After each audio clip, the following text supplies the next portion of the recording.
Hello friends, आज की इस वीडियो में हम मार्गशीर्ष कृष्ण उत्पत्ति एकादशी के बारे में बात करेंगे। श्री सूत जी ऋषियों को कहने लगे, विधि सहित इस एकादशी व्रत का महात्म्य तथा जन्म की कथा जो कि भगवान श्री कृष्ण ने अपने परम भक्त युधिष्ठिर को सुनाई थी। सतयुग में एक महाभयंकर राक्षस मूल नाम का प्रकट हुआ। उसने अपनी शक्तियों से देवताओं को पराजित किया और अमरावती पुल से नीचे गिरा दिया। मूल दैत्य से भयभीत होकर सभी देवता मृत्युलोक में घूमने लगे तथा मृत्युलोक की गुफाओं में निवास करने लगे और कैलाशपति के शरण में जाकर दैत्य के अत्याचार तथा अपने महान दुख का वर्णन किया। तब शंकर जी कहने लगे, आप भगवान विष्णु की शरण में जाएं, वही आपके दुखों को दूर करेंगे। आज्ञा पाकर सभी देवता क्षीर सागर में गए। वहां शेष की शैया पर भगवान आराम कर रहे थे। वेद मंत्रों के द्वारा प्रार्थना करके उन्होंने भगवान विष्णु को प्रसन्न किया। प्रार्थना करके इंद्र कहने लगे, एक नाड़ा जग नाम का दैत्य ब्रह्मा वंश से चंद्रवती नगरी से उत्पन्न हुआ है। उसके पुत्र का नाम मुर है। उस मुर दैत्य ने हमें स्वर्ग से निकाल दिया है। आप इस संसार के कर्ता धर्ता माता पिता उत्पत्ति और पालन करता है। सबको शक्ति प्रदान करने वाले हैं। आकाश और पाताल आप ही हैं। सबके पितामह ब्रह्मा सूर्य चंद्र अग्नि सामग्री होम आहुति मंत्र तंत्र जाप आदि आप ही हैं।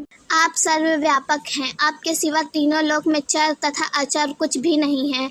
हे भगवान, दैत्य ने हमको पराजित करके स्वर्ग से निकाल दिया है।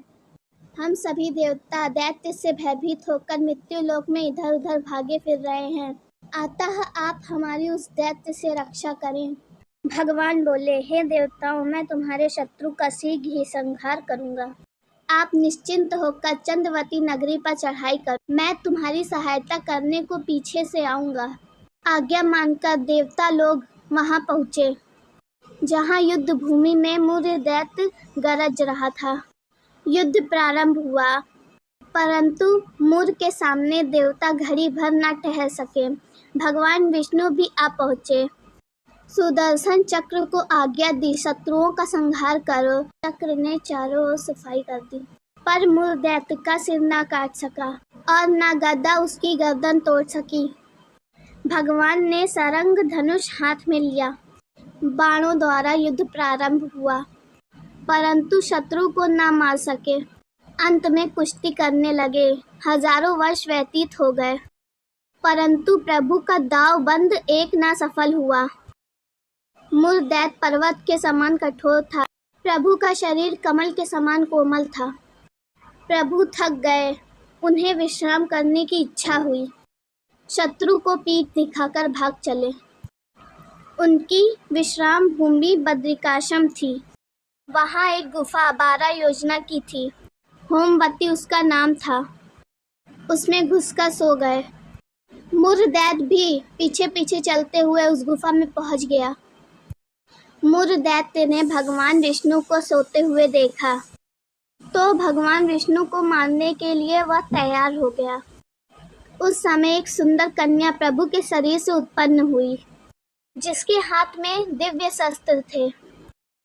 उसने मुर दैत्य के अस्त्र शस्त्र के टुकड़े टुकड़े कर दिए, रथ को तोड़ दिया। फिर भी उस दैत्य ने हार न मानी। कुश्ती करने को कन्या के समीप आया। कन्या ने धक्का मारकर गिरा दिया और कहा, यह तुम्हारे मल्ल युद्ध का फल है। जब दैत्य उठा तो देवी ने उसका सर काट के कहा कि यह तुम्हारे हठयोग का फल है। मुर की सेना पाताल भाग गई। भगवान निद्रा से जागे तो कन्या बोली, यह दैत्य आपको मारने की इच्छा करके आया था। मैंने आपके शरीर से उत्पन्न होकर इसका वध किया। भगवान बोले, तुमने सभी देवताओं की रक्षा की है। मैं तुमसे प्रसन्न हूँ, अतः वरदान देना चाहता हूँ। जो कुछ भी मन में इच्छा प्रकट हो मांग लो। कन्या बोली, जो मनुष्य मेरा व्रत करे उसके घर में दूध पुत्र धन का विकास रहे, अंत में आपके लोक को प्राप्त करे। भगवान बोले, तू एकादशी तिथि को उत्पन्न हुई है, इस कारण तेरा नाम एकादशी प्रसिद्ध होगा। जो श्रद्धा भक्ति से तेरा व्रत करेगा उसको सभी तीर्थों के स्नान का फल मिलेगा। घोर पापों से उद्धार करने वाला तेरा व्रत होगा। ऐसा कहकर भगवान अंतर्ध्यान हो गए। इनका जन्म माघ शीर्ष मास के कृष्ण पक्ष में हुआ, इस कारण इनका नाम उत्पन्ना प्रसिद्ध है।